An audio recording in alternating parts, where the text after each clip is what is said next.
Buenas tardes, esta es la plática que compartí el día de hoy en el Congreso Nacional de Medicina Interna, en su edición número 28, relacionada a las secuelas pulmonares, clínicas, funcionales y radiológicas por hospitalización de una neumonía por SARS-CoV-2. Vamos a hablar de las secuelas pulmonares del post-COVID.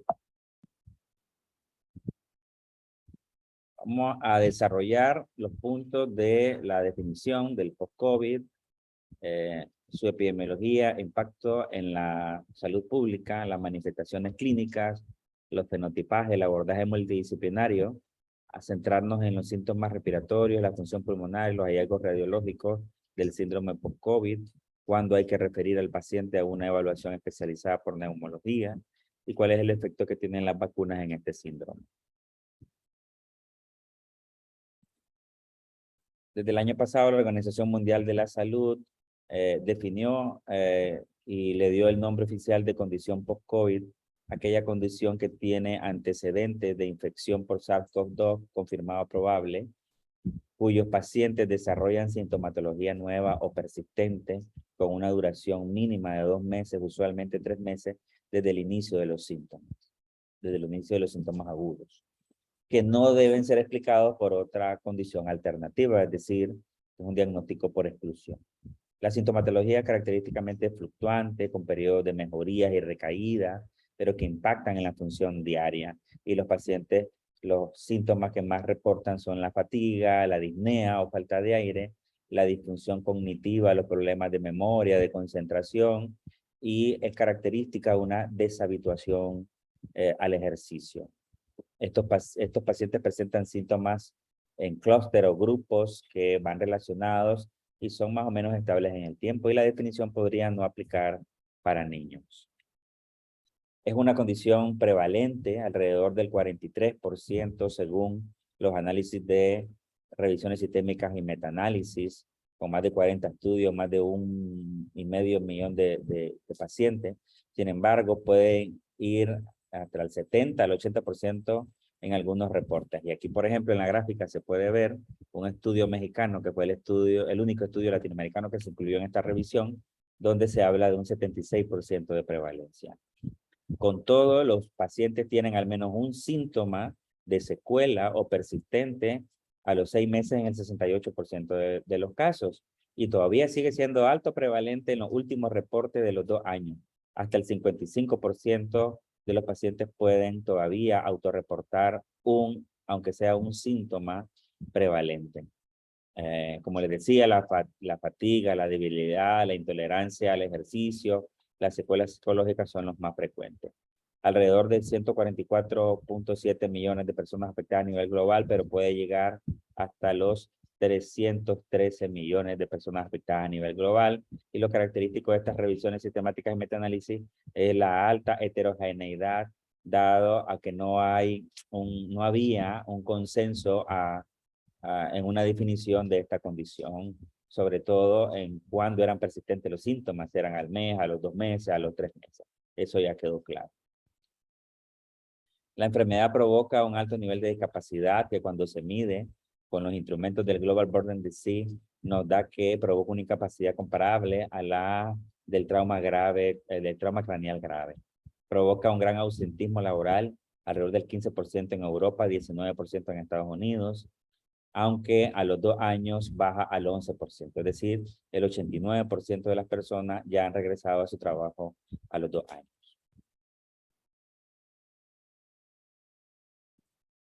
El riesgo de desarrollar condición post-COVID a nivel general en todas las infecciones, sean leves, moderadas o graves, alrededor del 3.69%.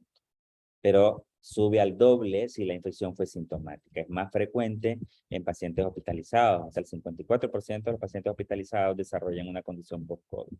Sobre todo las mujeres, que tienen un riesgo de 10 veces mayor de desarrollar post-COVID que los varones. Y las personas asiáticas. Otras personas en riesgo de desarrollar secuelas post-COVID son los pacientes con alta carga de morbilidad, los que tuvieron gravedad de la enfermedad o enfermedad más grave, que tuvieron, por ejemplo, en UCI o bajo ventilación mecánica, personas de edad avanzada y personas con obesidad. El riesgo en los niños es más bajo, alrededor del 2.7%, 1 de cada 5 niños puede desarrollar el post-COVID, pero la sintomatología en los niños es diferente. Se relaciona a cambios de humor, fatiga, alteraciones del sueño y cefalea. Con todo esto hay un subregistro enorme del 50% de estos casos. Sin embargo, una de las cosas más impactantes del COVID, del post-COVID o de la condición post-COVID, COVID largo persistente, es que aumenta el riesgo de mortalidad por todas las causas. Y ustedes pueden ver en la gráfica, acá tenemos 3, es una gráfica de Kaplan y Meyer en un estudio de más de 13,000 personas, un estudio de cohorte, donde la línea azul representa la probabilidad de sobrevivir en el tiempo cuando te da un COVID grave.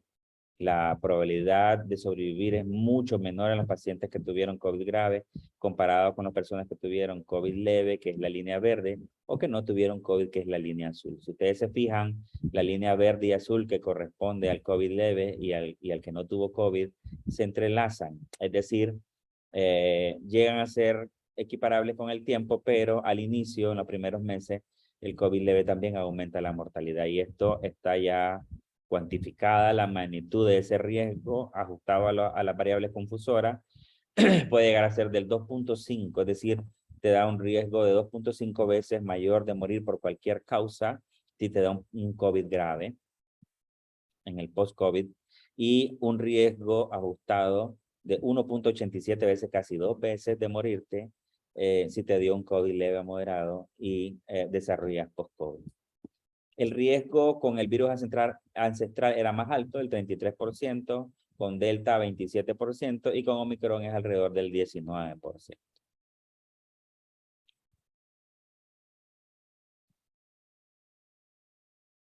Se han descrito 4 fenotipos, 3 de ellos son los más importantes porque son los que tienen más impacto sintomático y peor pronóstico, entre ellos el de la fatiga, el cognitivo, donde predominan los síntomas cognitivos, pero donde predominan el clúster, donde predominan los síntomas respiratorios, es el más prevalente, 60.4%. Son pacientes que tienen disnea y tos, pero que pueden combinarse con fatiga o alguna alteración cognitiva, hasta en el 38%. Son personas jóvenes las afectadas en edad reproductiva y en edad laboral, entre 20 a 29 años y en las mujeres 35 a 49 años. La duración promedio es de 4 meses, es el doble en pacientes que tuvieron con infección grave. El 15% continúa experimentando sintomatología al año y como vimos en la diapositiva anterior, hasta el 50% a los 2 años. Es importante conocer el impacto que tiene y la duración que tiene el post-COVID para planificar la atención de estos pacientes. Miren la gran carga respiratoria en varones y mujeres que provoca, en la gráfica de abajo, los síntomas respiratorios representan el sombreado rosado. Este es el tiempo de duración por síntoma específico en los síntomas del post-COVID. Aquí están analizando en la gráfica de la izquierda en celeste una cohorte australiana con 479 sujetos y en el gráfico rojo representa una cohorte italiana con 427%. Llama la atención que los síntomas más prevalentes, que prevalecen más en el tiempo, están relacionados a la fatiga, a las palpitaciones y a los síntomas de neuropatía periférica. Síntomas como, por ejemplo, las alteraciones del gusto y el olfato, es decir, la hipoanosmia, la hipoageusia o ageusia, son síntomas que pueden persistir hasta 28 días. Sin embargo, hay un fenotipo donde estas dos alteraciones del gusto y el olfato pueden persistir más allá de ese tiempo, pueden persistir más allá de los 90 días y generalmente se asocia a un pronóstico bueno, es decir, de los fenotipos que te puede dar post-COVID, si te da el de la alteración de gusto y sensorio, del gusto y del olfato, más allá de los 90 días, está relacionado a un mejor desenlace. Generalmente son mujeres jóvenes sin comorbilidades, con poco o ningún síntoma asociado, que tienen una excelente actividad física, mental y una buena calidad de vida. La condición post-COVID es heterogénea y multiorgánica. Se han descrito más de 200 síntomas en más de 10 sistemas. Y no es de sorprenderse, ya que la puerta de entrada al virus es el receptor tipo de la enzima angiotensina convertidora de angiotensina, que está ampliamente distribuida en los sistemas, excepto en algunos órganos donde no está distribuida, donde no hay por ejemplo, los ganglios linfáticos, los huesos y el páncreas. Por eso es que provoca una gran lista de alteraciones, que es la primera mitad que les pongo acá. Me voy a detener un poco en la autoinmunidad que genera, ya sea a través de mimetismo muscular, dispersión epítope, donde los pacientes desarrollan autoanticuerpos, personas que previamente eran sanas. Por ejemplo, se describe una cohorte de mujeres con síntomas persistentes cognitivos por más de un año, que característicamente tenían títulos elevados de anticuerpos antinucleares. Pero hemos visto pacientes con anticuerpos antineutrofílicos, es decir, los ANCAs positivos, con anticuerpos antifosfolípidos positivos, y uno de los más interesantes, porque está relacionado con el COVID grave y el COVID persistente, es la generación de autoanticuerpos contra los interferones, sobre todo el interferón tipo 1. Perdón, recuerden que el interferón o los interferones tipo 1 son la primera línea de defensa contra las infecciones virales, sobre todo cuando los virus son nuevos, cuando no hay una inmunidad secundaria adaptativa desarrollada. Los interferones tienen la capacidad de bloquear o detener la replicación viral en todos los niveles. Entonces, si hay autoanticuerpos o la persona tiene un polimorfismo genético donde la respuesta de los interferones está disminuida, estas personas van a tener mayor riesgo de infección grave o mayor riesgo de síntomas persistentes. Y es lo que vimos en algunos jóvenes, ¿no? En algunos jóvenes que previamente sanos, sin ninguna comorbilidad, se enfermaron gravemente, incluso murieron durante la pandemia. Una de las cosas que explicaba esta predisposición a la gravedad era la respuesta disminuida de los interferones por polimorfismo genético, y otra es la que tiene que ver con la regulación de la inflamación y antiinflamatorio, que lo vamos a ver más adelante. He enmarcado acá los mecanismos fisiopatológicos que llevan a una secuela pulmonar, desde la disfunción endotelial, pasando por el daño microvascular del lecho pulmonar, la formación de micotombos, el desarrollo del síndrome de insuficiencia respiratoria del adulto, la misma persistencia de las opacidades, enfermedad intersticial, neumonía organizada, y la persistencia de la fibrosis, que característicamente no es progresiva o nada progresiva, están relacionadas a la lesión o secuela pulmonar. Esto es lo que les decía sobre la generación de autoanticuerpos contra interferones tipo 1 que están involucrados en el desarrollo de COVID grave. A la izquierda les presento unos resultados de un estudio donde se describe la tasa de letalidad por infección en 1.261 pacientes fallecidos versus, o comparándolo con controles, más de 34.000 controles con infección. Esta infección no es necesariamente COVID. Pero llama la atención que la tasa de letalidad de ambos sexos es baja en la población general, un poquito más alta en los varones. Siempre los varones se mueren más por las infecciones. Pero miren la diferencia de la tasa de letalidad cuando las personas tenían altos niveles de anticuerpos neutralizantes contra interferón tipo 1. Es significativamente mayor, que es la franja verde. La franja gris representa la tasa de letalidad de ambos sexos.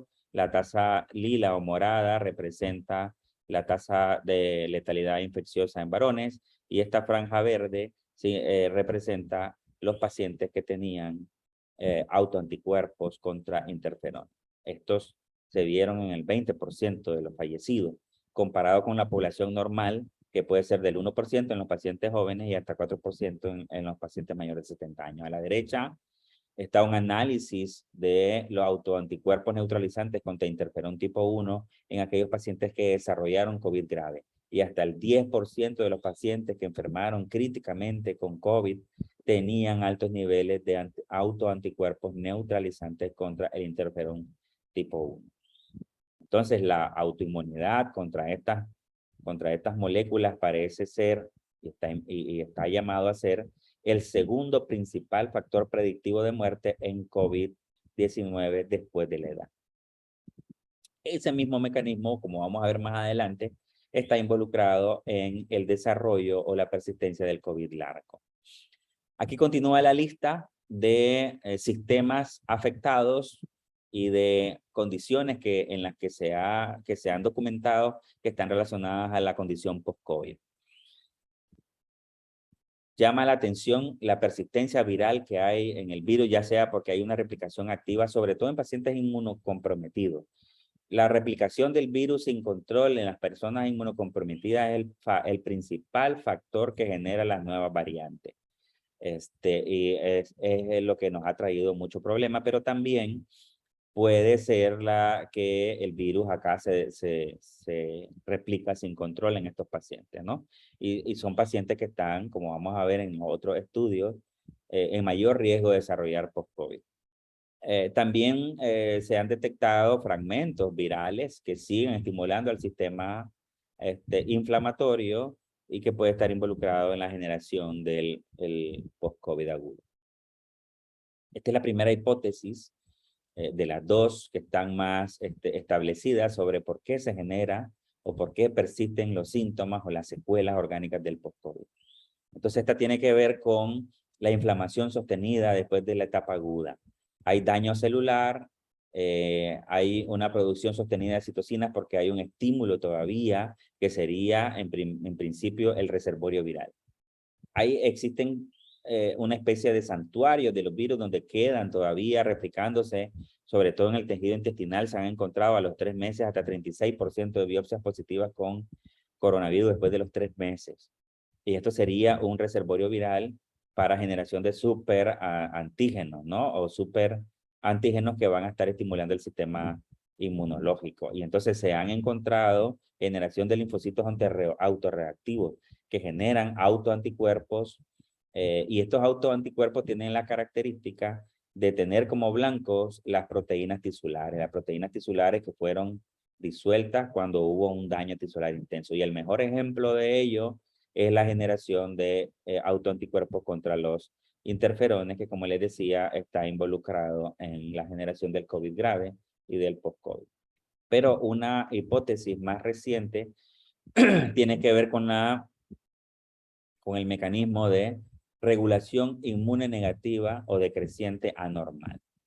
Sucede que durante la etapa aguda, sobre todo en la enfermedad grave, existe una gran cascada de inflamación incontrolable. El sistema inmunológico está expuesto a una cantidad enorme, a quintales de citocinas inflamatorias. Y esto provoca una regulación tipo feedback negativo, una regulación inmune decreciente a la baja, que puede llegar a ser anormal, es decir, excesiva. Esto tiene que ver con la expresión de la citoquina, con el receptor de la citoquina CCR5, que es una citocina que se expresa sobre todo en los linfocitos T reguladores, que son los encargados de balancear los efectos antiinflamatorios e inflamatorios. Producto de esta desregulación a la baja, entonces los linfocitos expresan menos esta molécula, y esta molécula ya se ha involucrado en la generación de el COVID grave, y es el otro punto o el otro factor que yo les decía que está involucrado en la aparición del COVID grave en jóvenes. Un polimorfismo genético donde la expresión del CCR5 está disminuida es un factor de riesgo para el desarrollo de COVID grave. Y aparentemente también en el post-COVID. Y en este experimento que les presento acá, que es una prueba de hipótesis, lo lograron comprobar.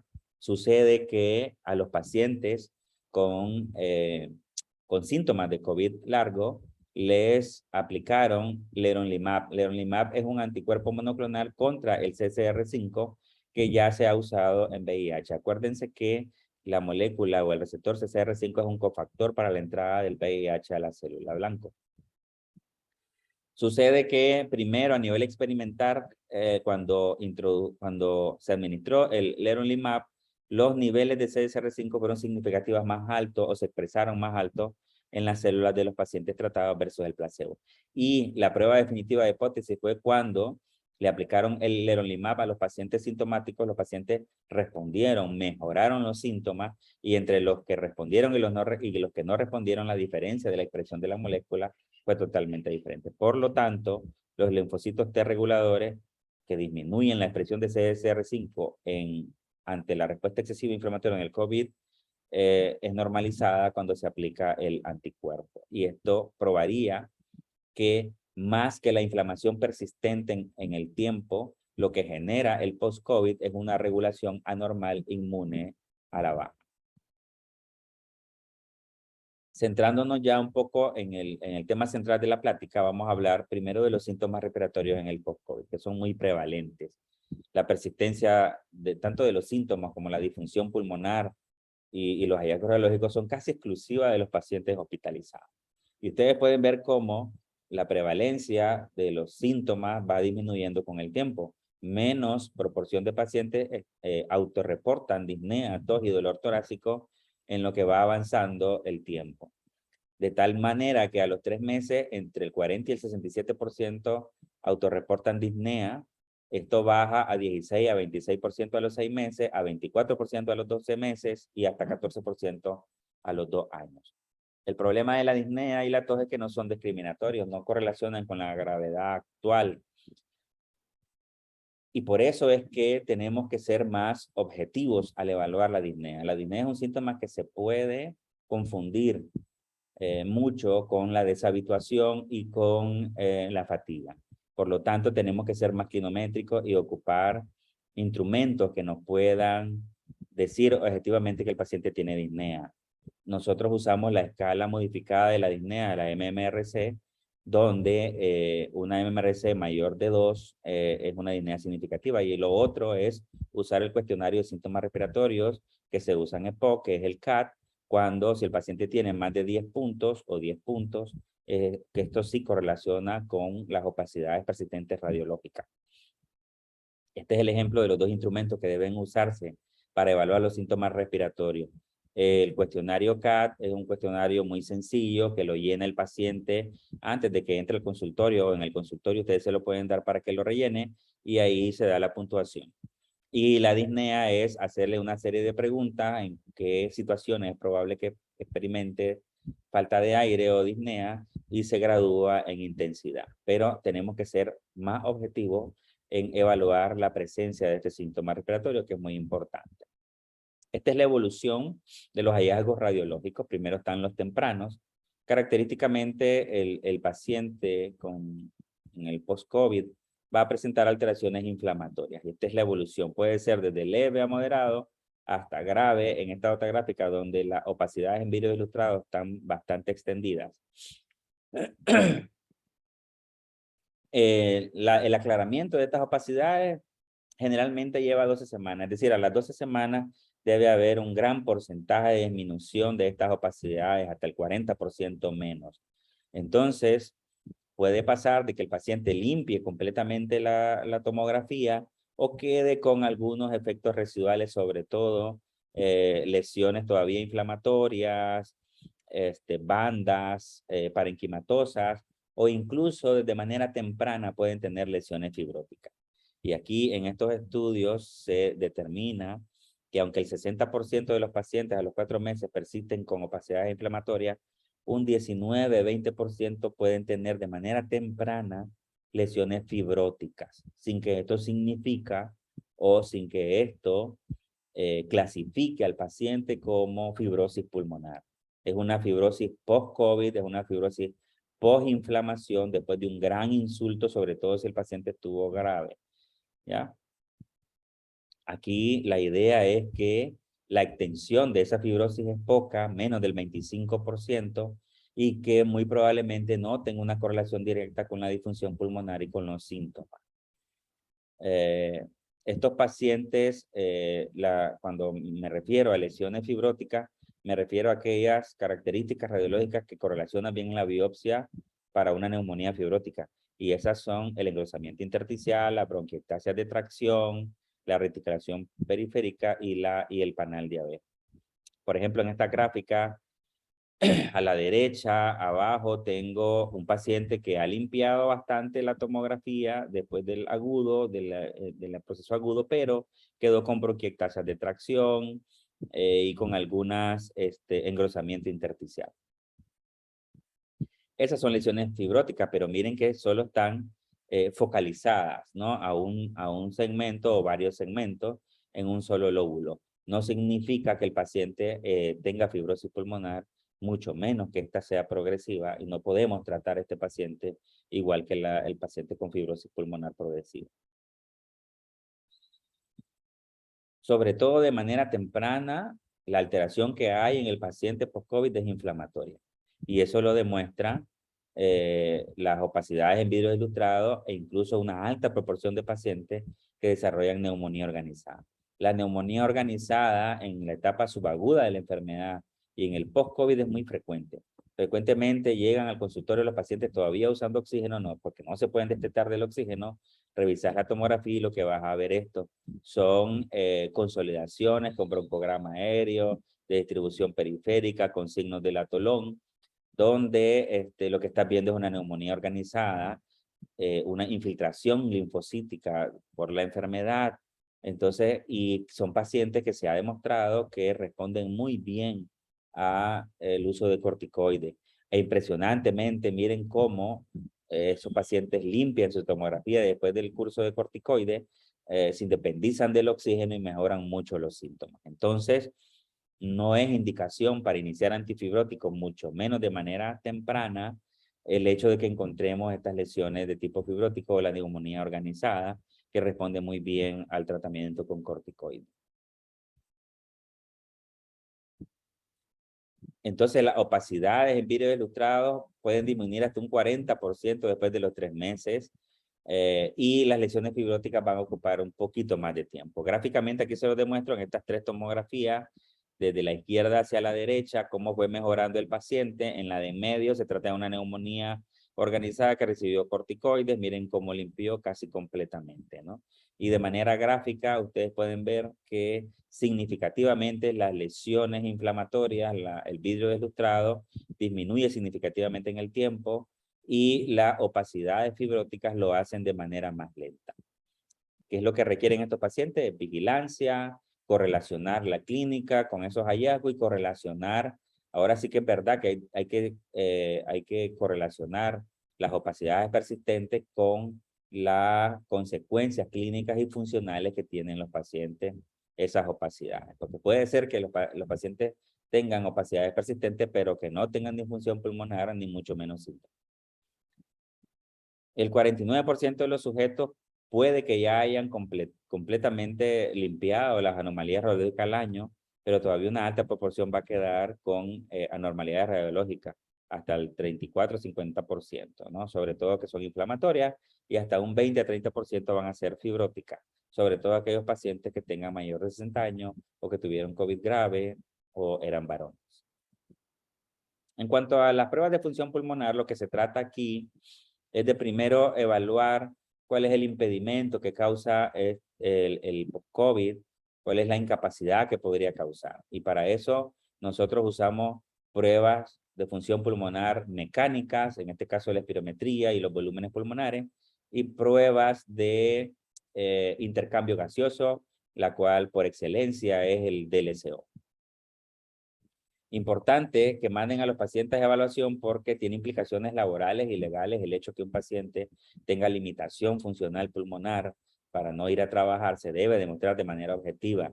Si usted encuentra cualquiera de los parámetros mecánicos de la espirometría, el volumen pulmonar menor del 50%, este paciente tiene una incapacidad o un impedimento grave. O si el DLCO sale menor del 50%.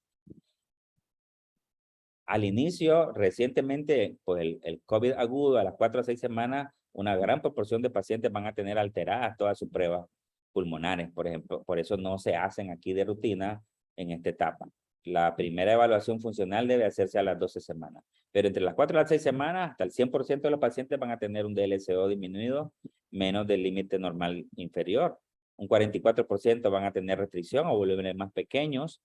Y hasta el 98% de los pacientes van a tener intolerancia al ejercicio. Les haces una caminata de 6 minutos y desaturan más del 4% o caminan menos metros de lo que deben caminar. Por lo tanto, no se hacen inmediatamente, se deben hacer más allá de las 12 semanas, porque miren ustedes cómo la proporción de pacientes con pruebas de función pulmonar anormal vienen disminuyendo significativamente con el tiempo, especialmente la caminata de 6 minutos, que aquí lo vamos a ver más gráficamente. En la primera gráfica de la izquierda tenemos la evolución en el tiempo de la capacidad vital forzada en espirometría. Miren cómo significativamente mejora desde los 3 a los 6 meses al año, ¿no? Son pocos pacientes los que empiezan, los que tienen una disminución o los que se mantienen constantes. Esos son los pacientes que se van a identificar si ustedes les hacen un seguimiento continuo. Se trata de ver que los síntomas, las opacidades radiológicas y la función pulmonar vayan mejorando con el tiempo. Identifiquemos pacientes que se están saliendo del cauce de la recuperación, porque esos son los pacientes que vamos a detectar complicaciones. Las principales complicaciones del post-COVID son dos: la secuela pulmonar y el estado protrombótico, es decir, las complicaciones trombóticas, la embolia pulmonar. Y el otro gran grupo son las sobreinfecciones, sobre todo de hongos, sobre todo la aspergilosis pulmonar. El DLCO, miren cómo va mejorando. Al inicio no lo hace significativamente. Entre los 3 y los 6 meses no esperen una mejoría significativa, pero sí entre el tercer mes y los 12 meses hay una mejoría significativa del intercambio gaseoso en los pacientes post-COVID. Y por último, la caminata de 6 minutos, que es la que más mejora, es la que mejora significativamente desde los 3 hasta los 12 meses, mejora significativamente la caminata de 6 minutos. Este es un flujograma que proponen varias guías de neumología, la más importante, la Sociedad Europea, la Sociedad Americana y la Sociedad Británica de Neumología. ¿Quiénes son los pacientes que tengo que vigilar y mandar a seguimiento? Son aquellos pacientes que tienen mayor riesgo de desarrollar una secuela pulmonar o que tienen algún biomarcador clínico de laboratorio que me indique que este paciente va a tener una evolución tórpida. ¿Quiénes son? Los pacientes mayores de 60 años, aquel paciente que estuvo grave, ya sea por estancia prolongada, porque estuvo en la UCI bajo ventilación mecánica, el paciente que tiene antecedentes de una enfermedad pulmonar crónica, sobre todo EPOC, aquel paciente que tiene alta carga de morbilidad, de comorbilidades, aquel paciente que tiene obesidad o que tiene síntomas persistentes después del alta. Un grado alto de disnea y un grado alto de síntomas respiratorios. La primera evaluación se debe hacer entre las 4 y las 8 semanas, generalmente las 6 semanas. Esta evaluación es clínica, en la que se va a evaluar los síntomas, sobre todo la escala, la intensidad y la disnea de los síntomas respiratorios con los dos instrumentos que les dije. Hay que evaluar la necesidad que tiene ese paciente todavía de oxígeno. Hay que ponerlo a evaluar la saturación en reposo y en ejercicio. Tenemos que fomentar en esa primera visita la actividad física regular, los ejercicios de baja intensidad y evaluar la necesidad de rehabilitación. Si por el caso hay un paciente que viene empeorando, que tiene más disnea, que tiene saturación en reposo, ese paciente tiene que ir a abordaje de la disnea. Y la evaluación de ese paciente con disnea persistente debe ir encaminada a detectar complicaciones en esta etapa, sobreinfecciones, alteraciones cardíacas tipo miocarditis, isquemia, y tomografía y angiotac para detectar la posibilidad de un embolismo pulmonar. A las 12 semanas, si todo pasó bien en la primera evaluación, reevaluamos al paciente. Aquí ya tiene que ir de manera exigida una evaluación radiológica con tomografía y una evaluación funcional con pruebas de función pulmonar. Una espirometría, volúmenes pulmonares, DLCO y caminata de 6 minutos. Se aprovecha para dar más rehabilitación, fortalecimiento muscular, soporte nutricional y psicológico. Y como les decía, que aquí incluye una evaluación radiológica, podemos tener 3 escenarios. Uno, que el paciente haya tenido una mejoría significativa de las opacidades radiológicas, como lo va a ser el 40% de los pacientes. En ese caso, y si las pruebas de función pulmonar salieron aceptables y el paciente tiene muy poca carga de síntomas, entonces se le puede dar de alta el seguimiento al paciente. Pero aquel paciente que persiste con opacidades, pero que tiene mejoría clínica, se extiende la vigilancia, y en aquel que tiene persistencia de opacidades y que no tiene mejoría clínica, tiene que ir a reevaluación de esa disnea para buscar las complicaciones, tromboembolismo, sobreinfección por hongo, o secuelas pulmonares. Esta es la evaluación funcional que hacemos a los pacientes. A todos se les hace espirometría porque desde la espirometría tenemos chance de identificar a aquel paciente que tiene una disfunción respiratoria grave, un impedimento respiratorio grave. Si la parte mecánica está bien, se pasa a la siguiente prueba, que es el del SO, donde se tiene más chance de detectar impedimento respiratorio grave. Y si acaso, tanto las pruebas mecánicas como la de intercambio gaseoso están normales, pero el paciente persiste con la disnea, todavía tenemos más chance de detectar una disfunción pulmonar si le hacemos una prueba de ejercicio. Por excelencia, la más costo efectiva a realizar de primera vez es la caminata de 6 minutos. Si este paciente tiene una caminata de 6 minutos menor del 80% del predicho, entonces se gradúa el impedimento. Y miren qué importante es que se envíen los pacientes a caminata de 6 minutos. Sucede que durante la caminata de 6 minutos, si un paciente tiene una desaturación mayor del 3%, se asocia a un riesgo 4 veces mayor de tener un estado protrombótico en la condición post-COVID. Y esto por este estudio en el que se evaluó la prevalencia de una relación antígeno del factor von Willebrand con esta metaloproteína, la ADAM-TS13. Si ese índice es mayor de 1.5, ya está determinado en el COVID agudo, por ejemplo, que ese paciente tiene un estado protrombótico. Y se asoció en los pacientes de COVID agudo a mayores complicaciones trombóticas. Entonces, aquí se dieron a la tarea de estudiar cuál era la prevalencia de esta razón mayor de 1.5 en 330 pacientes. Resultó que el 30% de estos pacientes tenían índices mayores de 1.5. ¿Ya? O sea, tenían un estado protrombótico en los pacientes que llegaban a una clínica de control post-COVID. Pero vaya sorpresa que encontraron que la mayoría de los pacientes que tenían alterado este valor eran pacientes que tenían una caminata de 6 minutos anormal. Sobre todo, habían desaturado más del 3% durante la caminata. Si ustedes se fijan aquí en la gráfica de la derecha, el promedio de esta razón índice del factor von Willebrand con el ADAM-TS13 es de 1.5 en el paciente que estuvo anormal y menos 1.2 en el paciente que tenía caminata de 6 minutos normal. En esta diapositiva vamos a evaluar cuál es el efecto que tiene la vacunación en la prevalencia del post-COVID y las complicaciones. ¿Cómo hicieron esto? Bueno, esto fue porque caracterizaron el post-COVID en aquellas personas que tuvieron infecciones irruptivas, es decir, pacientes que estaban vacunados y que sufrieron una infección nueva por SARS-CoV-2 y desarrollaron post-COVID. En principio, el post-COVID en vacunado es indistinguible clínicamente del post-COVID en no vacunados.